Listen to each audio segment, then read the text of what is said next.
Okay, hello everyone. Say it with me. We want more money, more money, more money. Right, okay, you got it. This is an easy one. Okay, so hi, I'm Guillaume Cabane. You can call me G. I'm Segment's VP of Growth. I'm also the official mad scientist in residence. You're going to see that soon. So we want more money. That's an easy one. But as you saw, my presentation is not only about money. It's about leads. Why do I say that? Because in my world of B2B SaaS, money comes from leads. So we want more leads. Easy, right? Build it and they will come. That's a sentence we all heard, right? But why do they leave? Why? Oh, the frustration, the money spent in vain, right? All of that money you spent to get this lead at the top of the funnel and then boom, they leave. What can we do? And the problem is that 95% of your visitors do not convert, right? So what should you do? Should you pour more on top of a leaky bucket? Is that your solution? I know it's not, right? Because you're here. So welcome to my brain. I know it's a bit messy, right? But follow me here, right? And unless you really want to try and take notes, I'd recommend you close your laptops for like a few minutes. You're going to see it's going to be important. Otherwise, we're going to lose each other, right? So let's start with the problem. The problem is the audience, your audience, my audience, does not understand you. It does not understand our message. Why is that? Well, it's because there's a cognitive load limit, right? And without understanding the message, your visitors are not going to convert. There's a direct relationship between the conversion at every stage of the funnel and the user experience. The better the user experience, the higher the conversion. Simple, right? So to lower the cognitive limit, you need to adapt the content for each individual. You need to make it easier to process. You need to make it more relevant. So why not just use the best generic message, you ask? We could do an A/B test and find a better message, right? Well, check out this chart. This is the distribution of the shoe size for males in the US, right? And you can see we have a peak here at about 11, about 20%. So imagine you had a website selling shoes. Would the best message to be say, hey, we have 11 shoe sizes for everyone, right? Of course, that does not work, of course. However, that's exactly what we're doing with our websites. We're trying to find the best average message.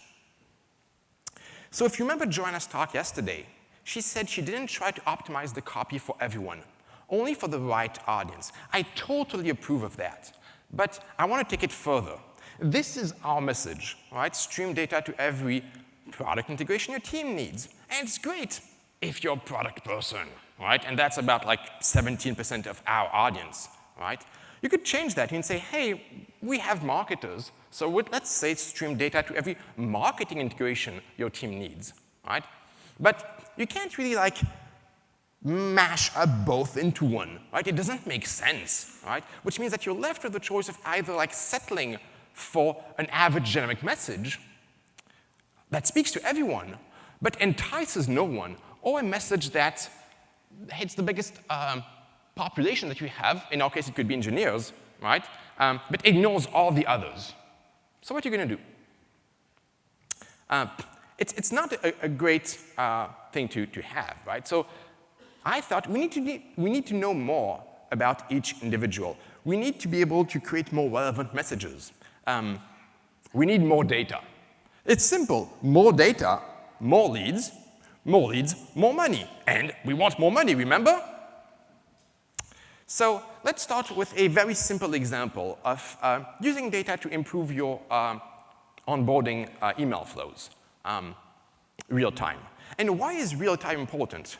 Because usually, the traditional way of doing data enrichment is to export your list of users, give that list to a third party, and then re-upload it after they enrich it, and do some analysis. The problem is that this takes days, if not weeks, right?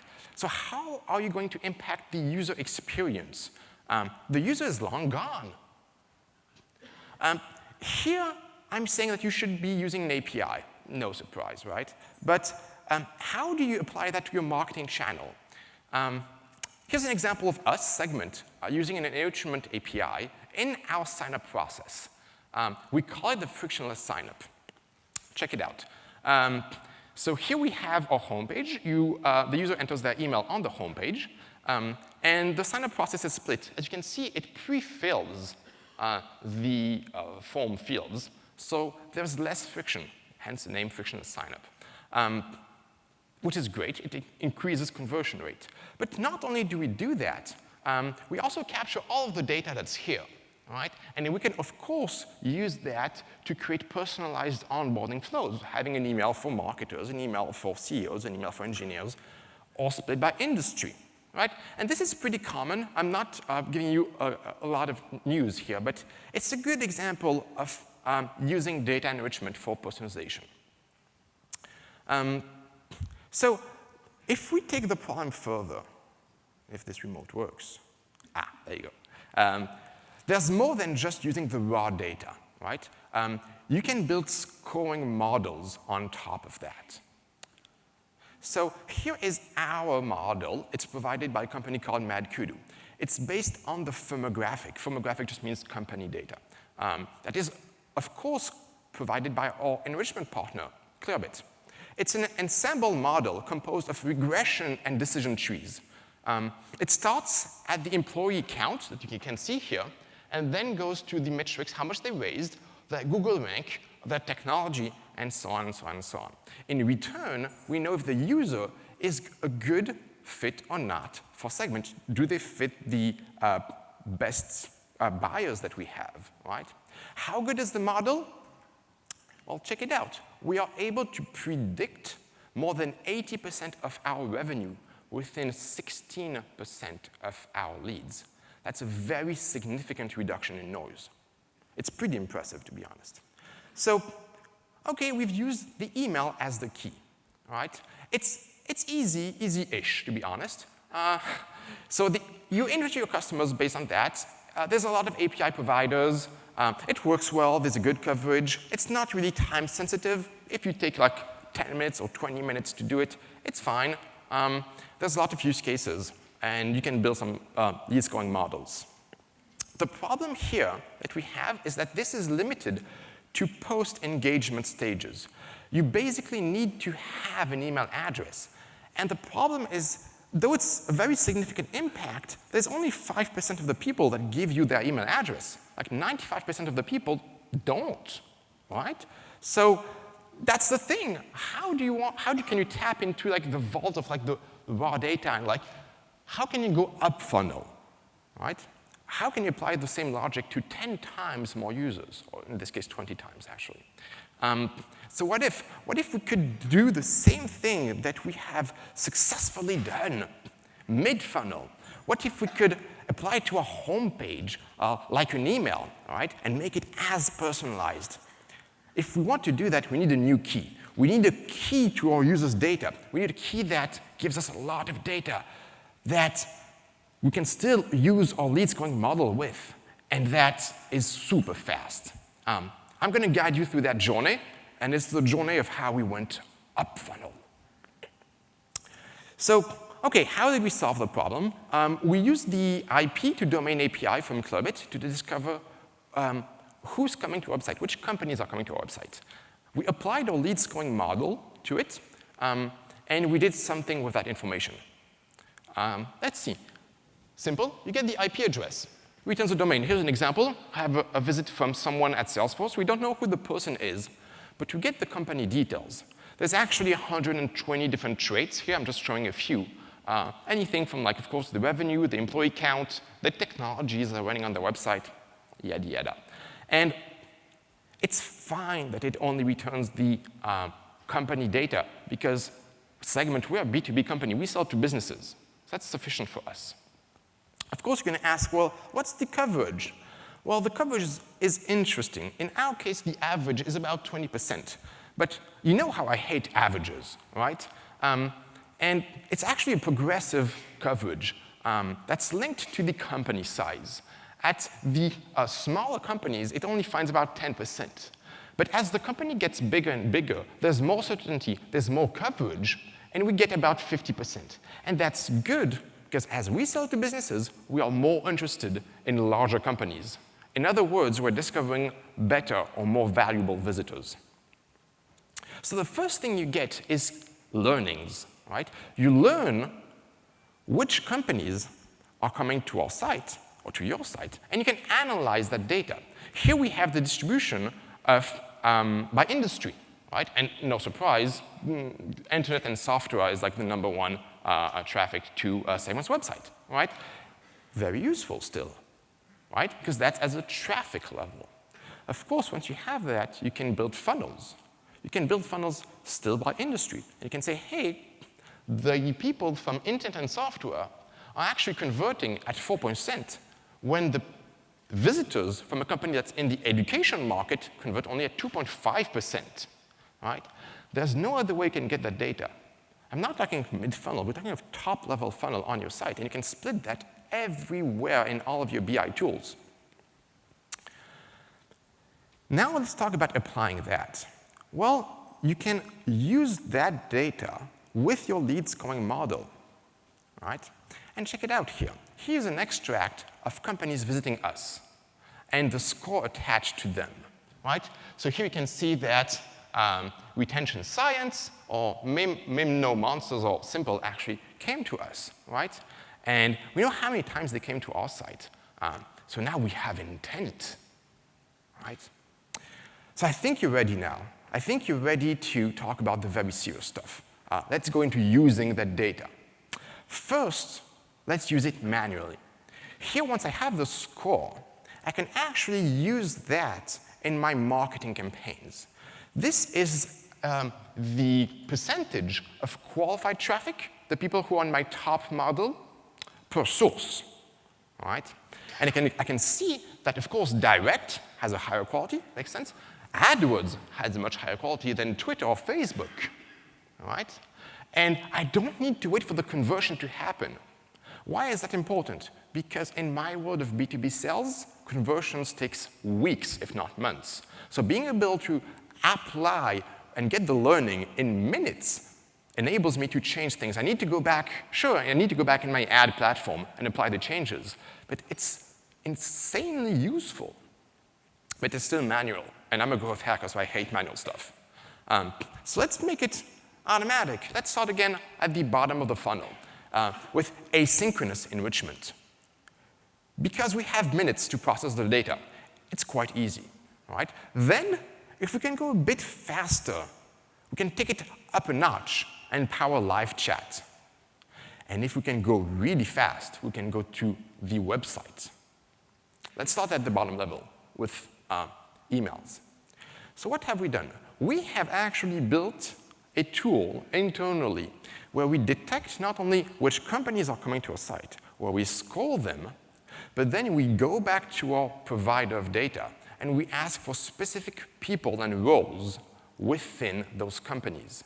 So we get individual people and we can send them emails, outbound emails, but very qualified outbound. What's the volume of that? It's huge.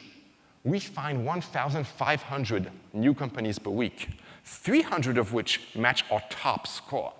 And we find 5,000 contacts, net new contacts per week to whom we can outbound.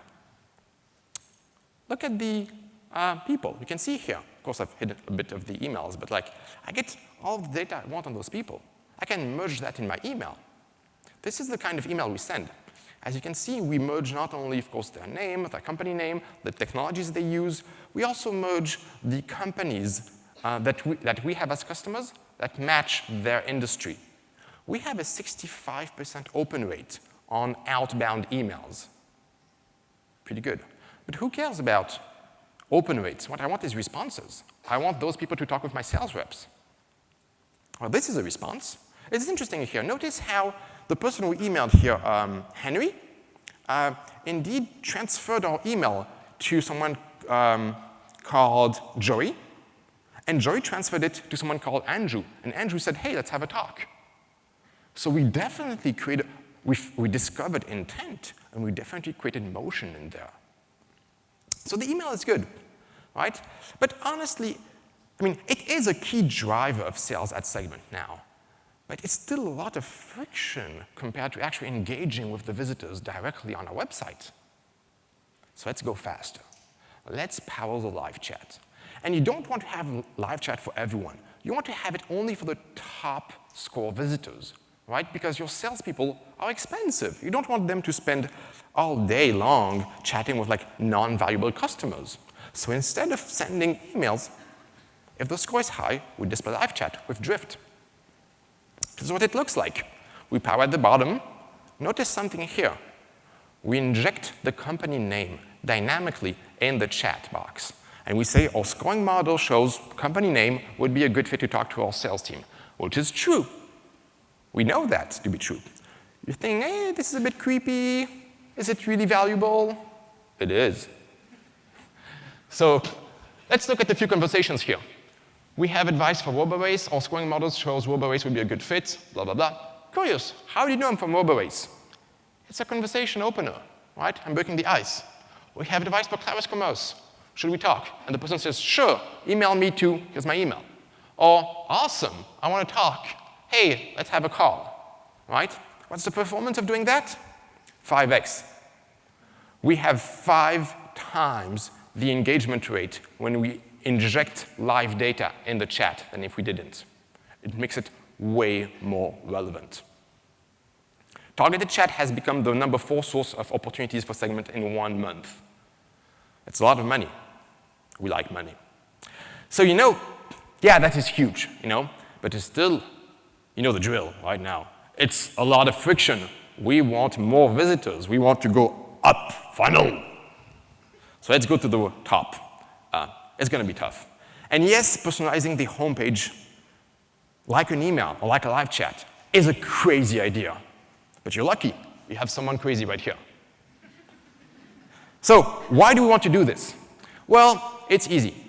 The website is the top of the funnel.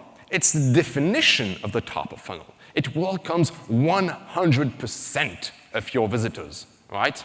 It's also the mother of all cognitive loads, right? You have 95% of the people who don't go through it. They don't understand your message, right? It doesn't appeal to them. And as we said, a better generic message would only improve things marginally, right? Because there's too much of a wide distribution in visitor profiles. And I know what you're thinking. Don't put it on the second page, because most people don't get to the second page. And don't put it below the fold. Most people don't scroll down. You need to have it up there. The problem is this is really tough because you only have a few milliseconds, right? You don't want the page to flicker. So it's not just speed we need. It's a mind shift.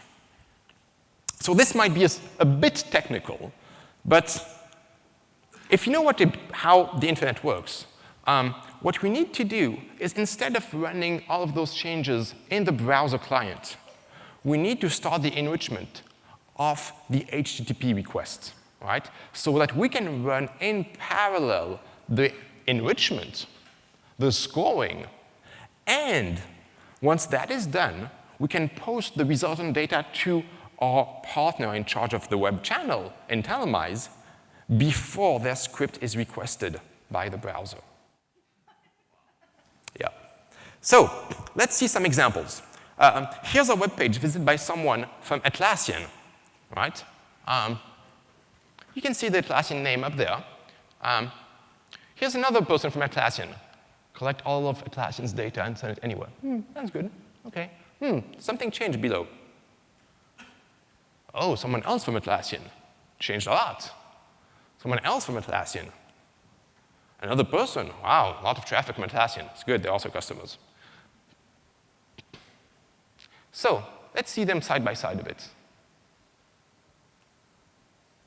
OK, notice some differences. This is a bit like, where's Waldo? So can you find all the changes, right? They are interesting, right? Of course, we changed the hero message, and we injected the company name. We also changed the CTA. You might not have noticed. We removed the pricing link in some of the variations, right? That's tricky. Why do we do that? We do that because Atlassian is a big company. We don't want them to sign up for a small self-service plan at $99. We want them to talk to our salespeople. So we changed both the CTA and removed the pricing link. We injected the technologies that we know they use, and we changed the customer logos based on their industry to make the homepage more relevant. You doubt? Remote of death. There you go. So check it out here. We have highlighted all the changes. You can see here, reorder section, personalized supported tech, reorder section. Sections can change up and down. Customer logos are dynamic. And even the success story at the bottom is going to be based on the industry. And here we push New Relic because it's in the same tech industry as Atlassian. The whole homepage changes completely. So what's happening here behind the scenes to power all of this? Obviously, this is not A/B testing, right? We're not trying to optimize for the average. Remember, averages don't matter, right? So this is machine learning optimization, right? We are running billions of variations, right? And each of them is specifically crafted for a segment of one user. But basically, we're not trying to find what's working best for everyone. We're just trying to make more money, right? And in the process, we're killing the variations that don't work, right? We're also injecting real-time data in the page. And there's a reason for that. Of course, just as in the live chat experiment, it just converts better, right? But there's another reason for that. It's we can generate a lot of variations automatically that otherwise would take weeks to create, right? It's just like an email template. The data will get there, and the machine will create the variations and create all of those changes dynamically, right? So let me give you an example. Who here runs A/B tests? You can raise your hand. Pretty good. OK. Who here reruns A/B tests when after 3 months or like on past variations to see if it's still working? Oh, there's a few hands. Good for you guys, right? It's very rare. But you should, because conditions change, your traffic changes. What was true 6 months ago probably is not true anymore today, right? And you're not doing it because it's a lot of work. But the machine can do it for you, right? Because it's always testing. So we've been running this for a few weeks, right? We have 4.5 billion combinations running in parallel. We're not looking for statistical significance. Don't forget that, right? And we've changed the mindset of our marketing team and our design team because they no longer need to battle and find the best design or the best message. There are multiple best designs and best messages. And everyone can go crazy. They can all actually be as crazy as I am and like pour all the messages there. The machine will test, right?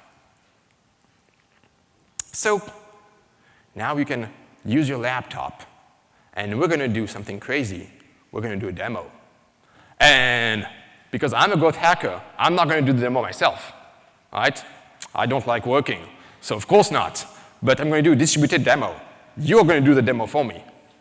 So you can go to bit.ly/CXL demo.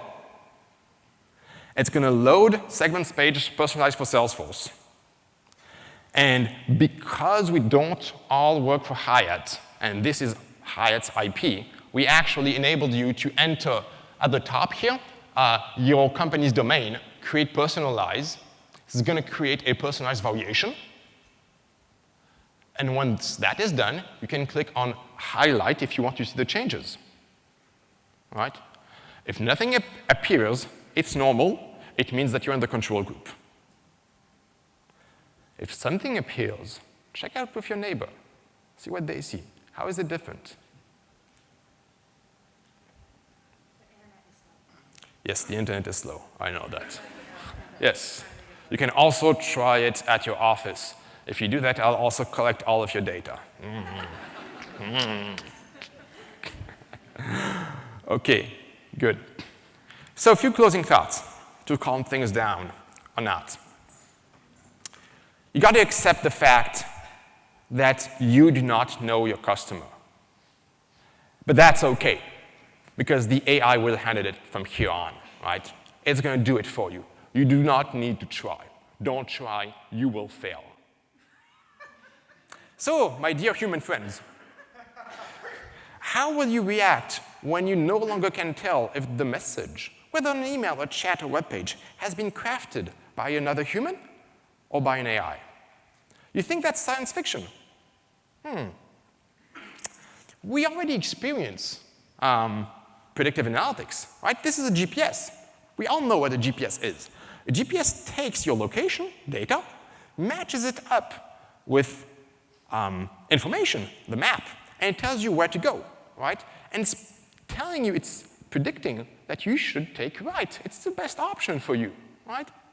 Super simple. Why can't we apply the same thing to marketing, right? What's the next thing for the GPS? Well, of course, the next thing is autonomous driving. Instead of telling you to take right, it's going to make the right turn for you. And we all know that this is true, and this is coming soon. Why can't we apply the same thing for marketing? Why, instead of telling you, oh, this message does not work well, and you taking a corrective action, why can't it do it automatically? And automatically change not only the variation, the body, the copy, create experiences that are better, optimized for the best. It's exactly what we have been doing. I wanted to thank Segment's partners here. Clearbit that provides us the IP to domain, Mad Kudu that does the lead scoring.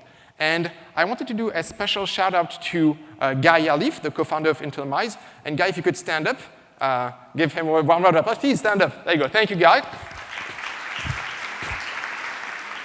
So Guy has, Untitled has really helped us over the past 6 months doing all of this, and it was like very, very intense work.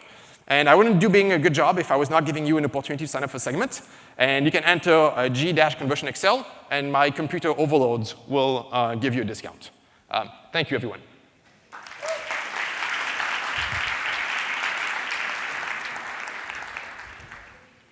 Thank you very much, Guillaume. That was a fantastic presentation. We got some questions for you. Can we go to the Slido? Questions.